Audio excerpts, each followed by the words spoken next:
नमस्कार दोस्तों, जैसा कि हम एशियंट हिस्ट्री लेकर चल रहे हैं इस समय। तो एशियंट हिस्ट्री में आपको 2 लेक्चर दिए जा चुके हैं, क्लास फर्स्ट और क्लास सेकंड के नाम से। प्रागैतिहासिक काल कुछ अंश आज और हम पढ़ेंगे। उसके आगे आद्य ऐतिहासिक काल अर्थात सिंधु सभ्यता और वैदिक सभ्यता का अध्ययन हम स्टार्ट कर देंगे। तो चलिए हम फटाफट एक बार जितना पढ़ चुके हैं उसको रिवाइज करते हुए आगे बढ़ते हैं। उम्मीद करते हैं चीज़ें आपकी समझ में आ रही होंगी। तो जैसा कि मैंने बताया था कि इतिहास के तीनों कालखंडों को अगर देखा जाए, प्रागैतिहासिक काल, आद्य ऐतिहासिक काल और ऐतिहासिक काल अर्थात pre historic period, proto historic period और हिस्टोरिक पीरियड, इन 3 कालखंडों में इतिहास को बांटकर हम पढ़ रहे थे। जिनमें से प्रागैतिहासिक काल जो था वो आपका ना तो उसमें कुछ लिखित है, लिखित कोई साक्ष्य मिला ही नहीं, अलिखित रहा। ऊपर से आद्य ऐतिहासिक काल में कुछ लिखा पढ़ा मिला तो है, लेकिन इसके बारे में कुछ लिख नहीं सकते हैं।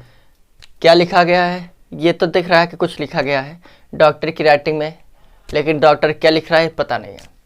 ऐतिहासिक काल में लिखा भी गया, पढ़ा भी गया। इस प्रकार से मैंने चीज़ें आपको समझाई थी। दूसरी चीज़, प्रागैतिहासिक काल यानी इन 3 कालखंडों को तत्वों के आधार पर बांटा गया।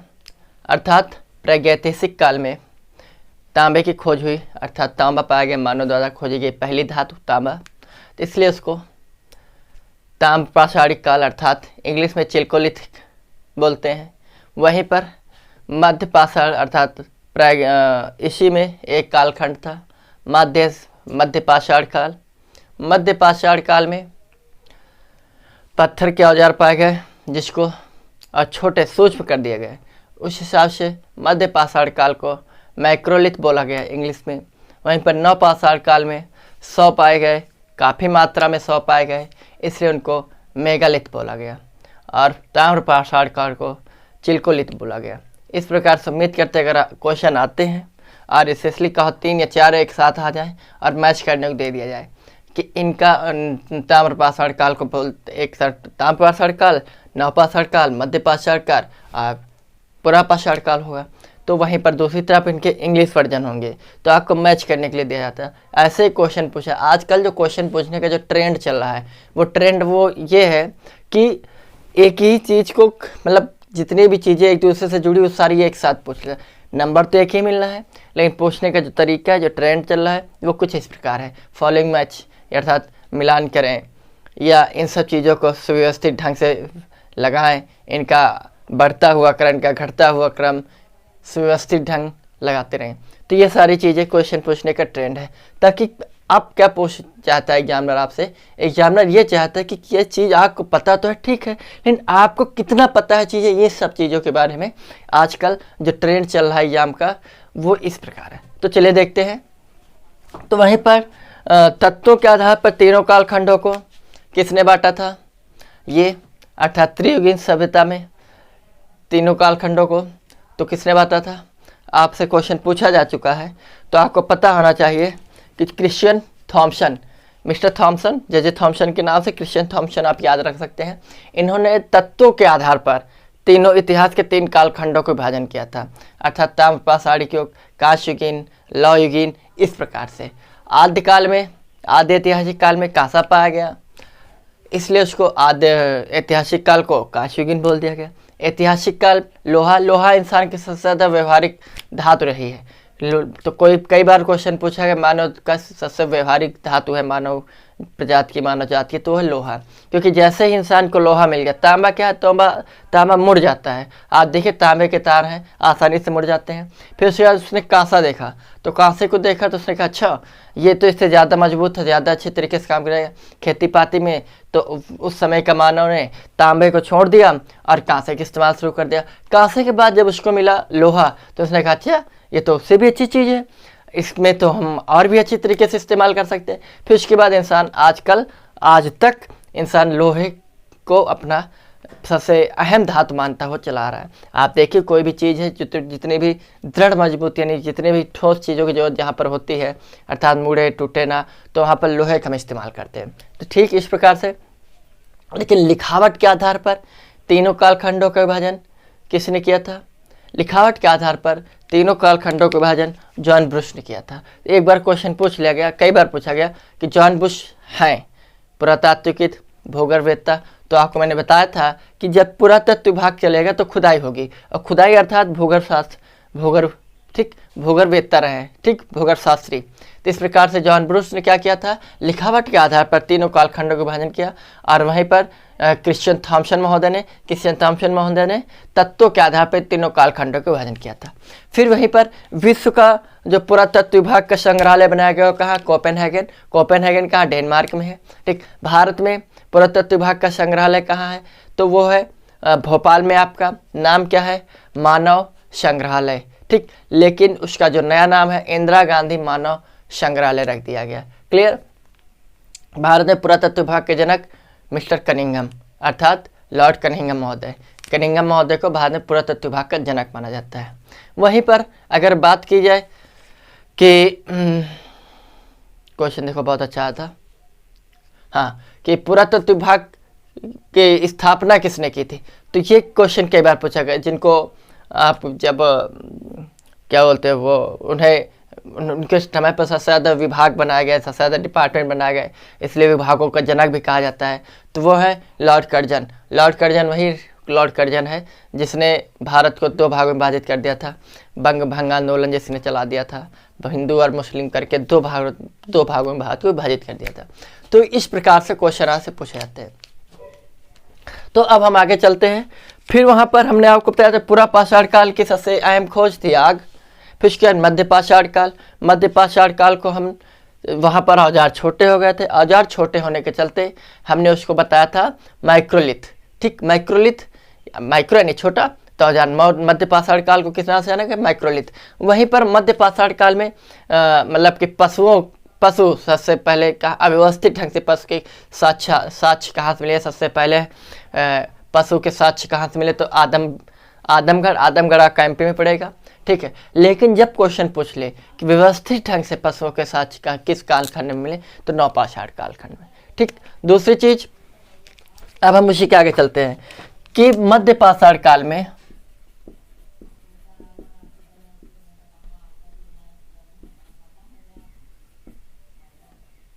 मध्य पाषाण काल की अगर बात की जाए तो यहाँ पर आपका जो पशुपालन था थोड़ा वो व्यवस्थित ढंग से हो गया, अव्यवस्थित ढंग से था, लेकिन नवपाषाण काल में व्यवस्थित ढंग से हो गया। इसको क्या बोला गया? माइक्रोलिथ बोला गया, माइक्रोलिथ, ठीक।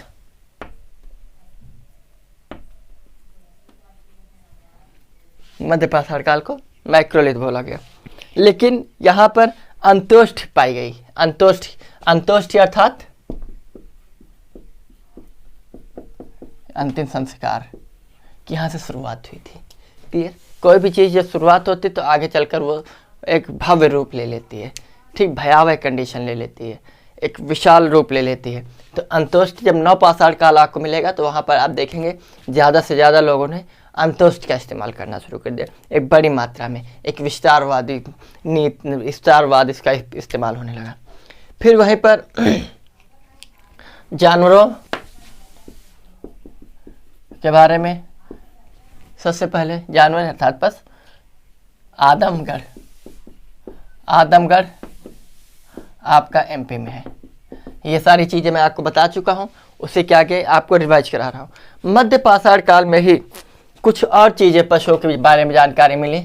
आदमगढ़ तो सबसे पहला स्थान है, ठीक। फिर उसके बाद एक स्थान है बागौर राजस्थान में है, और एक स्थान और है वह है उत्तर प्रदेश में, वो है सराय बहादुरगढ़। याद करने का आसान तरीका ये है, आपके यहाँ कई सारे सराय वराय चलते हैं, तो इस प्रकार सराय बहादुरगढ़ उत्तर प्रदेश में है। तो ये सारी चीज़ें, ये वो स्थान है जहाँ से पशुओं के साक्ष्य मिले, ठीक। तो कई बार इनको मैच करने दे दिया, लेकिन आपको कभी भी कन्फ्यूज होने की जरूरत नहीं है। स्पेशली उत्तर प्रदेश की एग्जाम में उत्तर प्रदेश से रिलेटेड क्वेश्चन पूछ लेता है, लेकिन अगर पीसीएस और यूपीएससी में आपको बैठना है तो आपको ये सारी चीज़ें पता है। आदमगढ़ कहाँ एमपी में मैच करने को दे देता है, भागौर कहाँ एमपी में है, सराय बहादुरगढ़ कहाँ एमपी में है, लेकिन में से कौन सा स्थान है जो खेती से संबंधित नहीं है। ठीक, ये सारी चीज़ें आपसे पूछ लेता है। तो ये था मध्य पाषाण काल। लेकिन वहीं पर अगर मध्य पाषाण काल के आगे हम नवपाषाण काल में चले तो नवपाषाण काल में अगर देखा जाए तो नवपाषाण काल में व्यवस्थित ढंग से पशुओं की जानकारी मिलती है। ठीक, व्यवस्थित ढंग जिनमें से सबसे ज़्यादा सबसे पहला पालतू पशु इंसान का मानव का रहा क्या, कुत्ता। ठीक, क्या है नवपाषाण काल,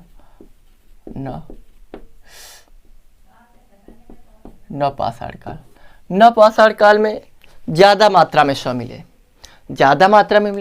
लार्ज, तो इसको क्या बोलते हैं,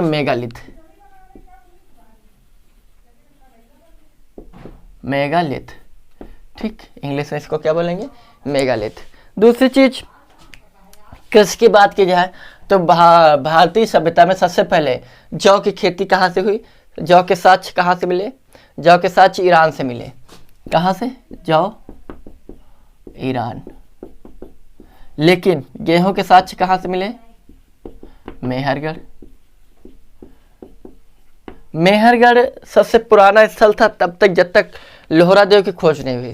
तो इसलिए कई बार पूछेगा कि मेहरगढ़ को कब से साक्ष्य मिलते हैं, तो 7000 BC के, 7000 जो BC है वहाँ तक, 7000 BC तक की जानकारी मेहरगढ़ से मिलते। लेकिन वहीं पर 8000 BC से 8000 BC लोहरा देव आपके उत्तर में है, उत्तर प्रदेश में, यहाँ से धान के साक्ष्य मिले हैं। लेकिन ये 8000 BC अर्थात 7000 से 8000 BC यानी 1000 पहले से, यानी तो क्वेश्चन पूछा तो नवीनतम साक्ष्यों के आधार पर, नवीनतम खोजों के आधार पर सबसे प्राचीनतम खेती वाला स्थान है तो लोहरा देव और मेहरगढ़ दो में से कोई एक मिलेगा। अगर दोनों मिल जाए तो आपको लोहरा देव को फर्स्ट प्रिपरेशन आपको लोहरा देव देनी है, ना कि मेहरगढ़ देनी। क्लियर। आगे अगर हम बढ़े तो मेहरगढ़ का पाकिस्तान पड़ेगा। फिर मेहरगढ़ से क्वेश्चन पूछा कि तीनों कालखंडों अर्थात प्रागैतिहासिक, आद्य ऐतिहासिक और ऐतिहासिक काल, इन तीनों कालखंडों की जानकारी किस स्थल से मिलती है, तो वो स्थल है मेहरगढ़। ठीक, तो मेहरगढ़ सबसे लंबे समय तक चलने वाला स्थल रहा है। ठीक, दूसरी चीज मेहरगढ़ के कहाँ है, तो मेहरगढ़ सुलेमान और किरधर पहाड़ी के बीच में है। क्लियर, पाकिस्तान पड़ेगा, सुलेमान और किरधर पहाड़ियों के बीच में पड़ेगा और सिंधु नदी के तट पे। दूसरी चीज अगर यहीं से देखा जाए तो चावल कोल्डीवा से, लेकिन उत्तर प्रदेश की जब बात दी जाए कोल्डीवा, तो चावल के साथ उत्तर प्रदेश में कहाँ से मिले, तो कोल्डीवा। देखो ये इन दोनों में से क्वेश्चन कैसे पूछा जाएगा। उत्तर प्रदेश में सबसे पहले चावल के साक्ष्य कहाँ से मिले, तो आपका आंसर होगा कोल्डीवा। लेकिन सबसे नवीनतम खोज के आधार पर सबसे प्राचीनतम कृषि का साक्ष्य कहाँ से मिले, तो लोहरा देव। क्लियर। मानव द्वारा प्रयोग में लाया गया पहला अनाज जौ, उसके बाद गेहूं। ठीक, वहीं पर अगर बात की जाए मृदभांड की, तो मृदभांड किस रूप में मिला था, किस रंग में, रंग को क्या बोलते हैं फिजिक्स में, वर्ण बोलते हैं। तो इसको गेरुवर्णीय मृदभांड बोल सकते हैं, क्योंकि गेरुए कलर, लाल कलर का था, गेरुवर्णीय मृदभांड। क्लियर, गेरुआ कलर का वर्ण यानी रंग है, तो गेरुवर्णीय मृदभांड। ठीक, वहीं पर अगर यहाँ पर विशाल सौ मिले, विशाल यानी ज्यादा से ज्यादा, इसलिए इसको क्या बोला गया इंग्लिश में, मेगालिथ। क्लियर। आगे ताम्रपाषाण काल को चिल्कोलिथ बोलते हैं। ठीक, चिल्कोलिथ यानी तांबे के जो अवशेष है, अवशेष नहीं अयस्क, उसको चिल्को बोलते हैं, तो उससे इसका नाम चिल्कोलिथ किया गया। क्लियर। आगे अगर नवपाषाण काल में देखा जाए तो मेहरगढ़ वही स्थान है जहाँ मानव के हर श्रेणी के साक्ष्य मिलते हैं। ठीक, नवीनतम, प्राचीनतम और भी प्राचीनतम। दूसरी चीज अगर बात की जाए यहाँ पर, तो उत्तर प्रदेश में दो ऐसे स्थान हैं जहाँ पर से क्वेश्चन बहुत पूछा जाता है। एक है दमदमा उत्तर प्रदेश का वो स्थान है जहाँ से तीन लोगों के एक साथ क्या बोलते हैं इसको, दफनाने के साक्ष्य मिले। तो कहाँ दमदमा है। 3 लोगों के एक साथ दफनाए जाने के साक्ष्य कहाँ से मिले, वो है दमदमा। दमदमा दमदमा आपका पड़ेगा उत्तर प्रदेश में। 3 लोगों के एक साथ दफनाए जाने के या सबसे ज़्यादा 100 कहाँ से मिले, तो दमदमा से मिले। ठीक, एक भंडारपुरा। वहीं पर एक स्थान और है महदहा एक स्थान है, महदहा, ये भी उत्तर प्रदेश में है। ये वो स्थान है जहाँ से हड्डियों के आभूषण मिले, हड्डियों के आभूषण और हड्डियों के औजार यहाँ से मिले। और ठीक है, तो कई बार पूछा गया कि मादहा ने लिखने से किस लिए प्रसिद्ध है, तो मादहा से। या हड्डियों के औजार या हड्डियों के आभूषण कहाँ से मिले, तो मादहा से मिले, उत्तर प्रदेश से। ये दोनों स्थान उत्तर प्रदेश से है, बहुत पूछे जाते हैं। ठीक है, तो अब हम इसके आगे चलते हैं। इसके आगे अगर हम चलें तो इतिहास के में एक वैज्ञानिक, एक इतिहासकार महोदय रहे, उनका कहना था कि इतिहास एक विज्ञान है, न इससे कम न इससे ज़्यादा। कहने का तात्पर्य है, विज्ञान में आप देखते हैं खोज होती है, तब उसके बाद उसका सर्वे होता है। पहले सर्वे होता है, खोज होती है, उसके आधार पर आगे चीज़ें आपको मिलती। उनका कहना यही है कि इतिहास में भी पहले खोज होती है, उस पर अध्ययन, पहले सर्वे होता है, खोज होती है, उसके आधार पर अध्ययन होता है। ठीक है, तो वो है मैडम क्यूरी, क्या नाम सुना है, तो मैडम क्यूरी है नहीं है, एक्चुअली में ये है ब्यूरी महोदय। ब्यूरी महोदय का कहना है, कई बार पूछा जा चुका है कि इतिहास एक विज्ञान है, न इससे कम न इससे ज़्यादा। ये कथन निम्न में से किसका है, तो ब्यूरी महोदय का है। किसका है, ब्यूरी। क्यूरी से ब्यूरी आप याद रख सकते हैं। क्लियर, आगे अब हम पढ़ते हैं सिंधु सभ्यता, यानी आद्य ऐतिहासिक काल। आपका प्रागैतिहासिक काल खत्म हो गया, उम्मीद करता हूँ कि रिवाइज भी हो चुका होगा, और 2-3 पॉइंट जो नए थे वो भी मिल गए। ठीक, तो आपसे हम अध्ययन करते आद्य ऐतिहासिक काल। आद्य ऐतिहासिक काल में हम किसके बारे में पढ़ेंगे,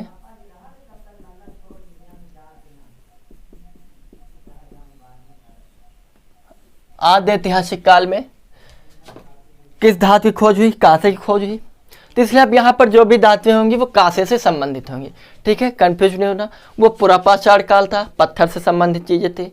ठीक, ये आद्य ऐतिहासिक काल है। तो आद्य ऐतिहासिक काल में कांसे की खोज हुई थी, कांसा। ठीक, तो इसलिए इसको कांस्ययुगीन सभ्यता बोलेंगे। कौन सी सभ्यता, कांस्ययुगीन। कांस्ययुगीन सभ्यता, सिंधु सभ्यता, हड़प्पा सभ्यता, वैदिक सभ्यता, इन सब चीज़ों का अध्ययन हम आदिकाल में पढ़ेंगे। देखना, इतिहास बहुत ही इजी हो जाएगा भी आपको।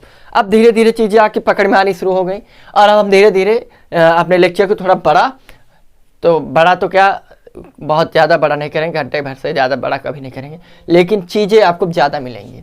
ठीक, रिवाइज होते जाएंगे, थोड़ा फास्ट करूँगा और चीज़ें आपको आसानी से और ज़्यादा से ज़्यादा मिल सके। इसलिए सिंधु सभ्यता, आद्य ऐतिहासिक काल में हम पढ़ेंगे सिंधु सभ्यता। ठीक,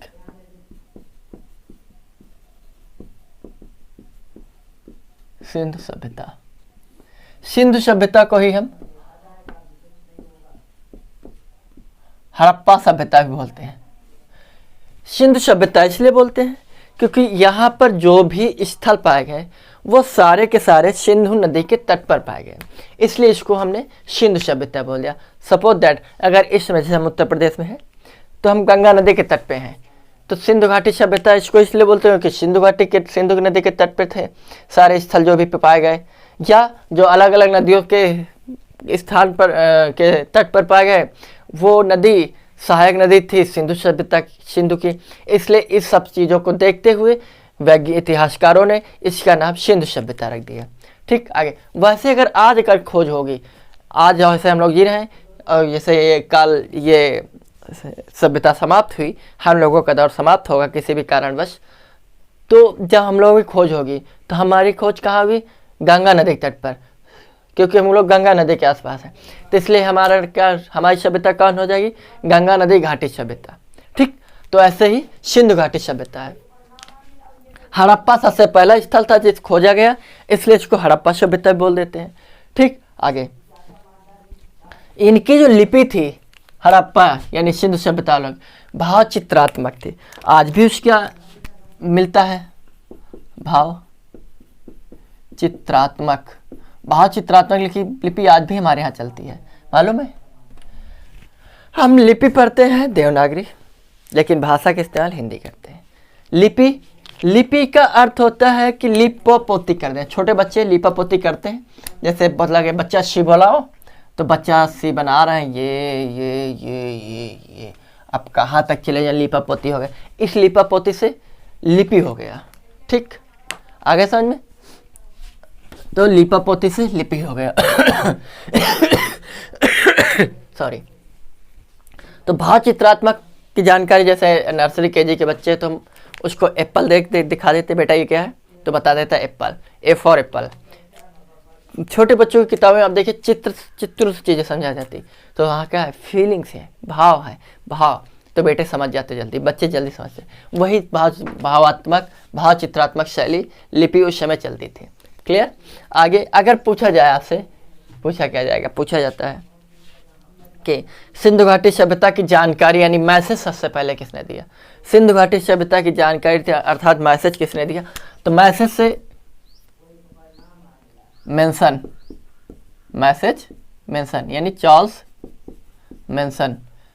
मेंशन महोदय ने सबसे पहले सिंधु सभ्यता की जानकारी दी।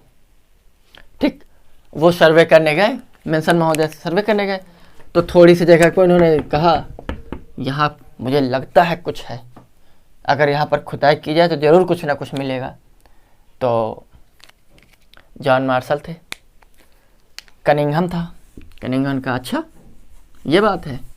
इन्होंने सिर्फ एक प्रतिक्रिया व्यक्त की थी, एक मैसेज दिया था कि अगर यहाँ पर खुदाई हो या यहाँ पर सर्वे किया जाए। इन्होंने थोड़ा बहुत सर्वे किया तो उनको लगा कि नहीं कुछ तो है। फिर उसके बाद मेंशन महोदय वहाँ से हटे, तो कनिंघम ने घोड़ा लिया, घोड़ा पे चढ़ गया और दौड़ता हुआ घोड़े को दौड़ाते हुए घूमते उसने सर्वे कर दिया। कहा लो सर्वे कर हो गया। सर्वे करते थे, कहते यहाँ कुछ है वहाँ कुछ है, यहाँ वहाँ कुछ नहीं है। कनिंघम ने बताया 13 लाख वर्ग किलोमीटर क्षेत्रफल पर इन्होंने सर्वे कर दिया। 13 लाख वर्ग किलोमीटर क्षेत्रफल का सर्वे कर दिया। किसने? कनिंघम ने। और बताया अब चलो खुदाई कराओ, अब देखो क्या क्या निकलता है। तो कनिंघम ने सर्वे किया था। किसने किया था? कनिंघम ने। क्या किया था? सर्वे, जिसके तहत और फिर उसके बाद एक समिति बनाई गई। समिति का अध्यक्ष या सीनियर ऑफिसर बोल लो, उसको अध्यक्ष बोल लो, सीनियर ऑफिसर बोल लो। किसको बनाया गया? जॉन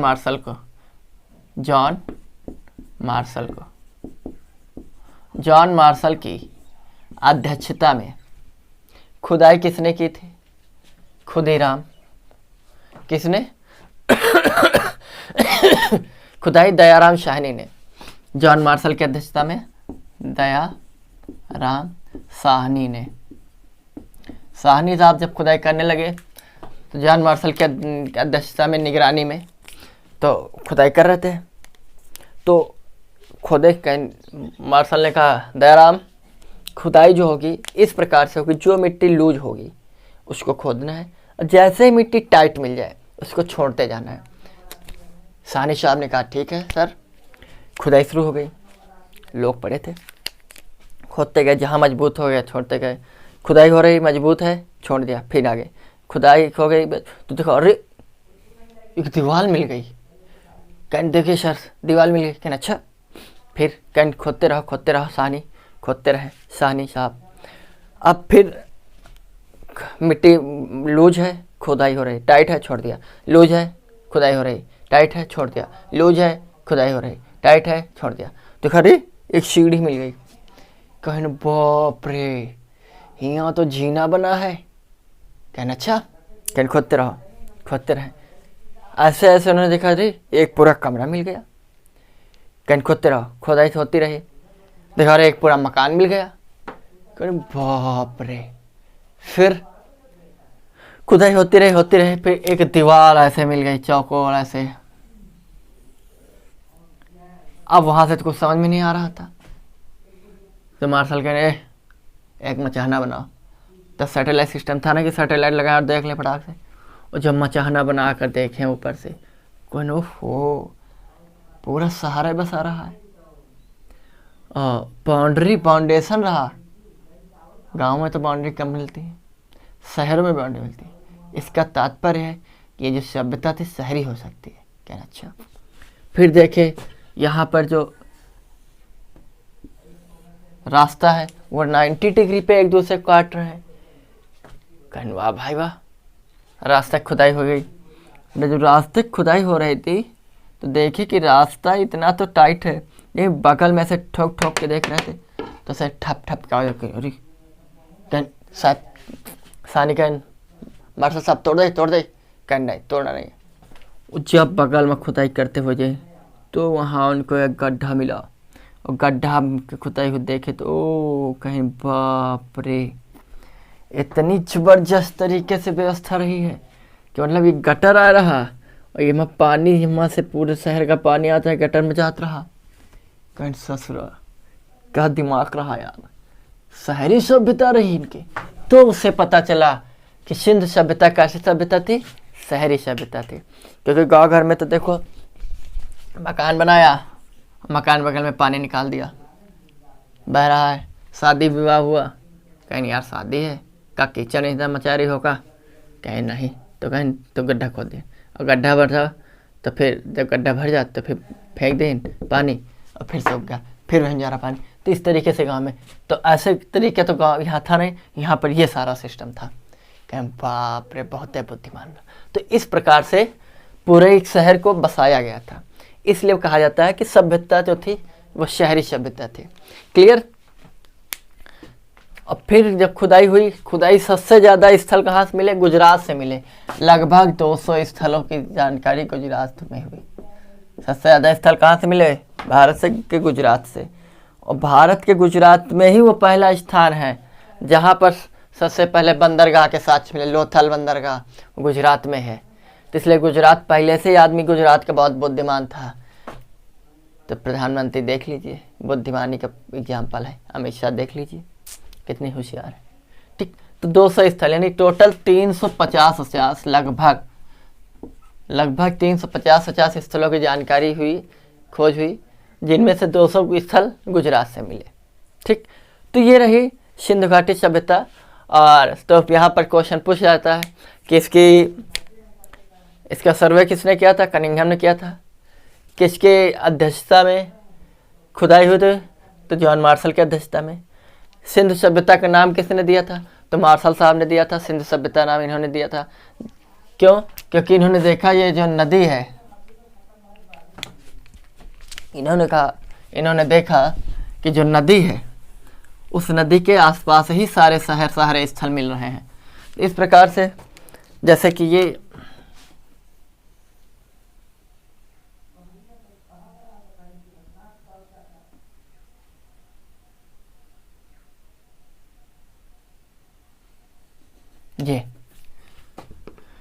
आपका पाकिस्तान, तो ये आपकी नदी रही, ये सिंधु नदी रही। तो यहाँ पर इन्होंने देखा कि जो भी स्थल मिल रहा है यहाँ से मिल रहा है, जो भी नदियाँ हैं वो सारी अपना जल सिंधु नदी में गिरा रही। इस प्रकार से इन्होंने पूरे सभ्यता का अर्थात इस पूरे क्या नाम रख दिया, सिंधु सभ्यता। हड़प्पा इसलिए नाम रखा क्योंकि हड़प्पा पहला स्थल था जिसकी खोज हुई सबसे पहले, इसलिए इसको हड़प्पा सभ्यता बोल देते हैं। कांस्य की सभ्यता इसलिए हुई क्योंकि यहाँ पर सबसे पहले कांसे की खोज इस काल में हुई थी। ठीक। ये सारी चीज़ें रही। यहाँ का इंसान बहुत बुद्धिमान था, क्योंकि आपको मैंने दिखा दिया है क्यों बुद्धिमान था। फिर यहाँ पर से क्वेश्चन बनता है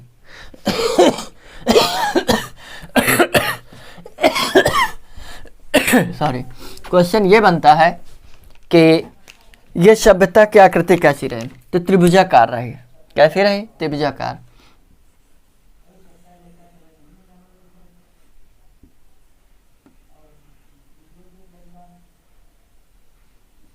ठीक। पाकिस्तान तो यहाँ पर उन्होंने देखा कि एक स्थल ये है, ये एक स्थल है सिंधु सभ्यता का सबसे पूर्वी पश्चिमी स्थल शुत्का गेंडोर। कौन सा है? शुत्का गेंडोर। शुत्का गेंडोर जो है सिंधु सभ्यता का सबसे पश्चिमी स्थल रहा है। इसके बाद कोई भी स्थल नहीं मिला। सबसे पूर्वी स्थल उत्तर भारत में है, कश्मीर में। कौन सा? मांडा। मांडा कश्मीर में। सबसे दक्षिणी स्थल रहा ये दैमाबाद। दैमाबाद आपका है महाराष्ट्र में। दैमाबाद। सबसे पूर्वी स्थल दिल्ली के तट पे था, तो दिल्ली यहाँ पर है आपके, तो यहाँ पर रहा होगा। इसका नाम है आलमगीरपुर। है उत्तर प्रदेश में, लेकिन दिल्ली के नज़दीक था। आलमगीरपुर। जब इसको मिलाया गया, क्या किया गया? इसको मिलाया गया। तो अगर इसको छोड़ दिया जाए, क्योंकि इसके आसपास ही क्षेत्र था, तो क्योंकि सिंधु सभ्यता का पूर्वी दिशा में ज़्यादा विकास नहीं हो पाया था, इसलिए ये जो स्थल है आपको जब मिलाया गया तो कहा ओ ये तो त्रिभुजाकार आकृति इसकी। कैसी आकृति है? त्रिभुजाकार। तो सिंधु सभ्यता की आकृति कैसी? त्रिभुजाकार है। ये कई बार पूछा गया एग्जाम्पल पे, एक क्वेश्चन पे, सिंधु सभ्यता की आकृति कैसी है? तो त्रिभुजाकार है। तो सबसे उत्तरी स्थान, याद करने का तरीका क्या है? याद करने का तरीका ये है कि हम देवनागरी लिपि पढ़ते हैं। देवनागरी लिपि बाएं से दाएं की ओर चलती है, तो हम बाएं से दाएं की ओर शुत्का गेंडोर, मांडा, आलमगीरपुर, दैमाबाद। क्लियर? ये सारी चीज़ें हैं। अब अगर इसका ट्रिक देखेंगे, ट्रिक बहुत ईजी है। देखिए ट्रिक ये है, इंग्लिश में क्या बोलते हैं? सम ऐड। क्लियर? सम यानी शुत्का गेंडोर, मांडा, ए आलमगीरपुर, डी दैमाबाद। सम ऐड, सम ऐड। क्लियर? अब क्वेश्चन यहाँ से ये पूछ लिया जाता है कि ये किस नदी के तट पर है? सम ऐड, शुत्का गेंडोर, मांडा, आलमगीरपुर, दैमाबाद। शुत्का गेंडोर, मांडा, आलमगीरपुर और दैमाबाद। आलमगीरपुर होता है। क्लियर? लेकिन आपको पता है डच कहाँ से आए थे? डच आए थे यूरोप से। यूरोप से आए थे डच, हॉलैंड से। हॉलैंड वासियों को डच बोलते थे। ठीक, तो इसकी ट्रिक है कि नदियों को याद करने का तरीका बता रहा हूँ। डच है पर भारत में नहीं। डच है पर भारत में नहीं, ये इसकी ट्रिक है। डच यानी शुत्का गेंडोर किस नदी के तट पर है? तो शुत्का गेंडोर जो है वो है डा से दाश्क, दाश्क नदी के तट पर। कौन? शुत्का गेंडोर दाश्क नदी के तट पर है, पाकिस्तान पड़ेगा। मांडा चा अर्थात चिनाब के तट पर। किसके? चिनाब के तट पर। है यानी आलमगीरपुर, हिंडन नदी के तट पर। दैमाबाद, प्रवरा। एक बार क्वेश्चन पूछ लेगा दैमाबाद निम्नलिखित किस नदी के तट पर था, तो वहां प्रवरा नहीं था। अब लोग कंफ्यूज हो गए कि भाई प्रवरा मिलता है पढ़ने में, तो भाई महाराष्ट्र में प्रमुख नदी कौन सी? दूसरी गोदावरी। तो जब आपको प्रवरा ना मिले तो आप गोदावरी पे टिक करेंगे। ये गलत, ये ट्रिक बनाने के लिए था। डच है पर भारत में नहीं। स्थान 4 है सम ऐड, सा से शुत्का गेंडोर, मा से मांडा, ए से आलमगीरपुर, डी से दैमाबाद। स्थान इनके कौन कौन से हैं? डी से डच है पर भारत में नहीं। डा यानी दाश्क नदी के तट पर शुत्का गेंडोर।